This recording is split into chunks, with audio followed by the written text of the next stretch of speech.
My husband and I built a new house to live with my parents. Construction went smoothly and it was finally complete. But on the day it was finished, my husband brought his parents.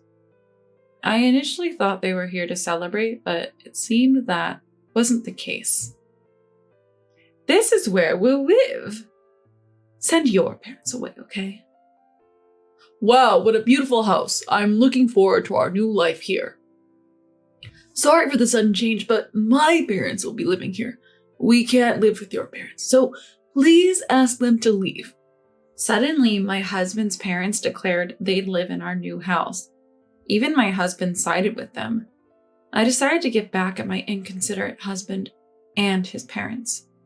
I started by making a call to someone. I'm Madeline, a 27-year-old office worker. I'm married, but don't have kids. Life with my husband, Wesley, has been smooth. Recently, with some financial comfort, I began thinking about my aging parents. After much thought, I decided I wanted to live with them and shared this with Wesley. Wesley surprisingly agreed. "It's a good idea. Your parents will be happy, and it's a way to show gratitude." Surprisingly, he seemed to be positive about the ideas and gave me various advice. "If we're going to live together, our current house might be too small. How about building a new one? We might need more space if we have kids. What do you think?" Wesley was right. Our current house wasn't spacious. Considering future kids, a bigger house seemed better, so I agreed. Little did I know this house would lead to such a problem. We started planning immediately.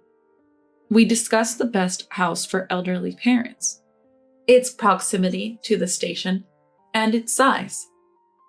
"Which plot of land do you prefer?" "I think this one's more spacious." "How about this house design? It's barrier-free for our parents, and the many windows will make it bright."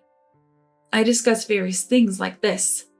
Wesley suggested, "This plot is bigger, but it's too far from the station. We should consider convenience. Having many windows is great for brightness and openness, but it might be risky during earthquakes. Maybe fewer windows would be better." He gives very accurate opinions. With Wesley's input, and after consulting online and with real estate agents, we prepared to build. It took longer than expected, but we're finally ready.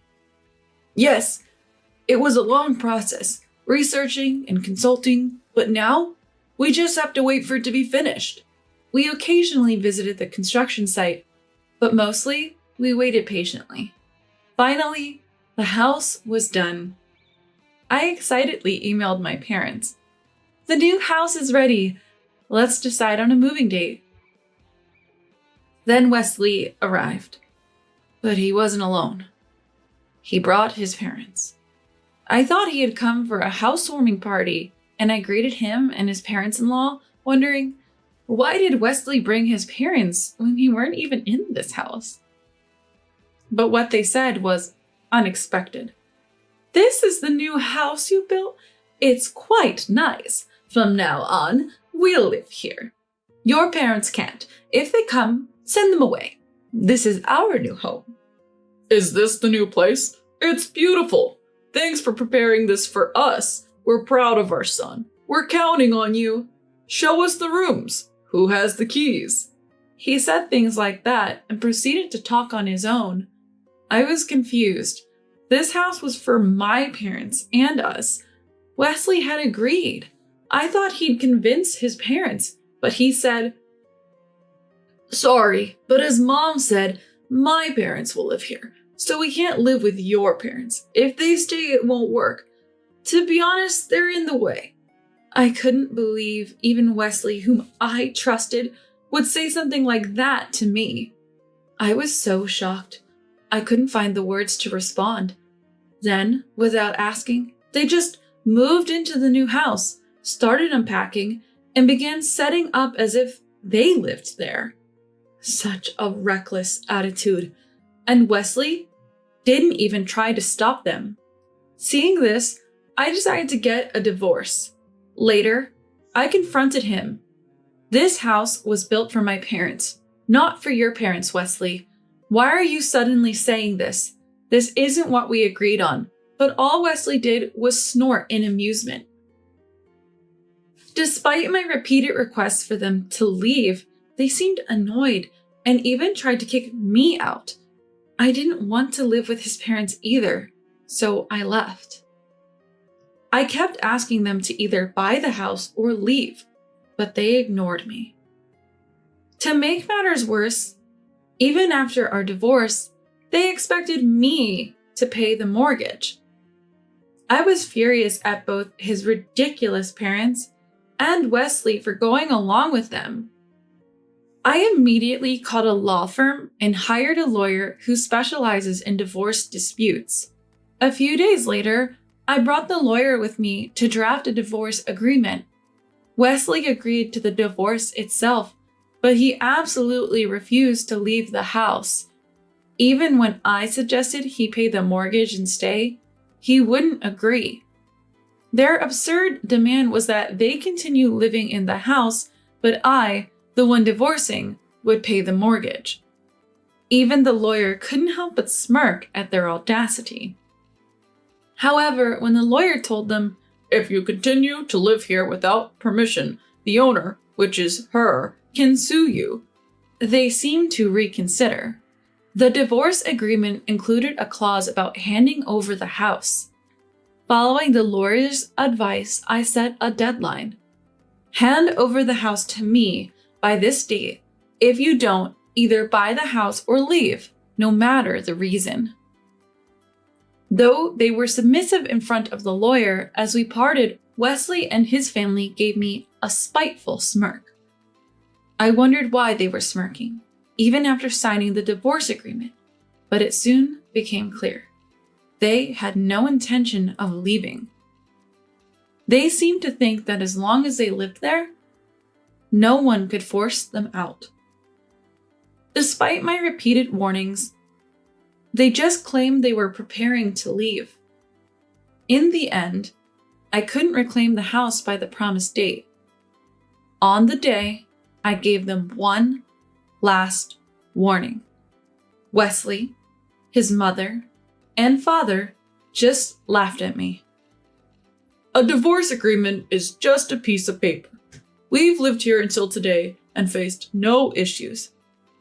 Relying on a lawyer, it's like you can't do anything on your own. I feel relieved to be divorcing such a useless woman." "You don't understand your place as a daughter-in-law. You should serve Wesley. This house is for Wesley, and by extension, his family. Know your place." I could only sigh. Why did I marry someone like this? But regretting it now wouldn't change anything. Fine. Since you won't respect that piece of paper, I'll sue. If you won't listen to me or the lawyer, I'll let the court handle it. When they heard the word lawsuit, Wesley and his family seemed taken aback. But perhaps because they had lived comfortably, even after being warned by a lawyer, they seemed to underestimate the situation. However, their laughter faded when I explained that even if it's not a crime that leads to arrest, I can still sue them. They started to gauge my seriousness. When I called my lawyer right then and there, Wesley suddenly raised his voice in anger. Ignoring him, I told my lawyer, "Hello? Yes, they don't seem to have any intention of leaving or buying the house. I've decided to proceed with the lawsuit as planned." Sensing my determination, Wesley and his family suddenly changed their tune, crying and begging. "We're old and can't work anymore. Please, let us stay here. It's hard for us to live with these aging bodies. We don't have much time left. Please reconsider out of respect for the elderly." "If we leave, we'll have nowhere to go. Are you really going to do this to us? Just let us stay a bit longer. Or do you not care about old people who don't have much money? If you kick us out, we'll end up homeless and starve on the streets. Please, think of it as charity." If we leave, my parents will have nowhere to live. I can't provide a good life for them with my income. Just say okay, and everything will be resolved. Please?" They tried to use their living situation as leverage. Their true intentions were clear. They thought I wouldn't be able to refuse. But I did. After all, they started living there without my permission and then demanded money. It was too much. I explained my stance with a cold demeanor. How many times do I have to say it? I'm the one paying for this house, and it's in my name. We only put in my name because you had just changed jobs and couldn't get approved for the loan. This house is entirely mine. I even set a deadline in the divorce agreement to give you a choice. But you did nothing. I've warned you over and over. You ignored me, and now you're trying to guilt trip me when faced with a lawsuit? It's ridiculous. They were silent, unable to respond. When I arranged for a moving company to send all their belongings to their original home, they glared at me with hatred. "You're like a devil for doing this to old people like us. If we starve to death, we'll curse you forever. Remember that." "How can you do this? Don't you have any compassion? What about my parents? It's all your fault." "We told you, it's hard for us to work or even live daily. You heartless person. We'll never forget this." They left with those parting words. I kept a straight face, but inside, I was smiling. I thought I could finally have peaceful days, but they started harassing me again. They seemed to hold a grudge, so they began causing trouble at my house. I had anticipated this and installed security cameras. I planned to make them compensate for any damages, but even with photographic evidence and bills, they didn't pay. Tired of warning them, I decided to consult the police. With evidence from the security cameras and photos of the damaged items, the police promised to increase patrols. The police have started to mark people and warn them, perhaps because it's easier to move when there's evidence. Perhaps the police's attention scared them, as the harassment stopped. Finally, I regained my peaceful life. I later learned that they moved to a cheaper area and lived in an old, affordable apartment. They seemed to live beyond their means, and always struggled financially, unable to save. Therefore, they cannot save money. Wesley, frustrated with the situation, reportedly said, "I'm the one working, and they're wasting money. Who do they think is earning? They need to think before spending. I can't take care of them anymore," and left them. After some time, his parents came to visit. "Do you have a moment? We're sorry for the sudden visit. Can you take care of us? We're old and can't work. Our son left us. You're our only hope. Please take care of us." "We'll have nowhere to live if you don't help. We'll end up homeless. We can't do much at our age. Please, can we stay here? We'll do housework or anything we can," they pleaded. Their selfishness was so extreme that I was more astonished than angry. "I don't want anything to do with you anymore. Don't come here again. If you do, I'll involve the police." With that, they left quickly.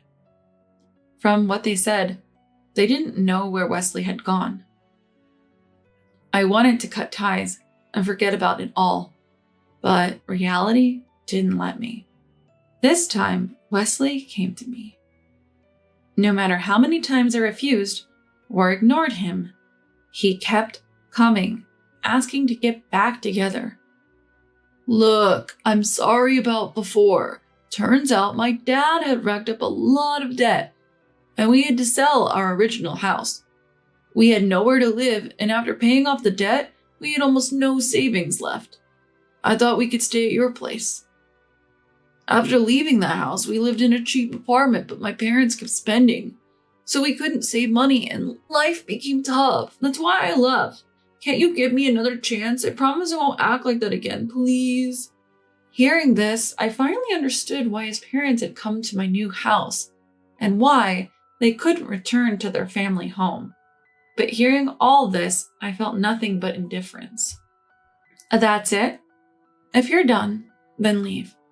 No matter the reason, I won't reconsider. Just remember that. Goodbye.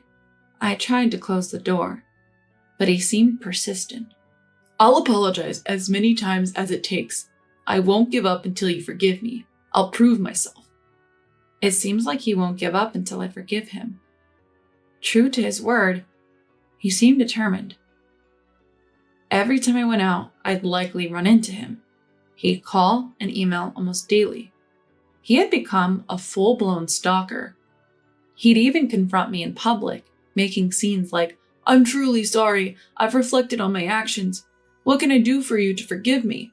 I promise I won't do it again," making it seem like a one-sided marital spat. Because of this, even strangers would tell me, "He's apologizing so much. Why didn't you forgive your husband?" His persistence became unbearable, so I consulted the police again. Given our history, they acted quickly. Perhaps the threat of arrest worked as Wesley's stalking finally stopped.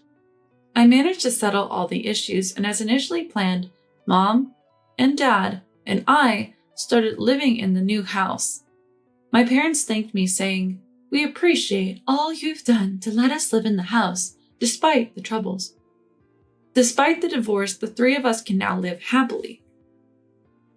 I don't know what became of them, but just knowing that makes me feel content. From now on, I plan to lead a fulfilling life while taking care of my parents. A new life in a new home. It's been a challenging journey, but from here on, I hope for peaceful and calm days. I wonder if I've shown enough gratitude to my parents who raised me with so much love. From now on, I vow to be more devoted and make every day count.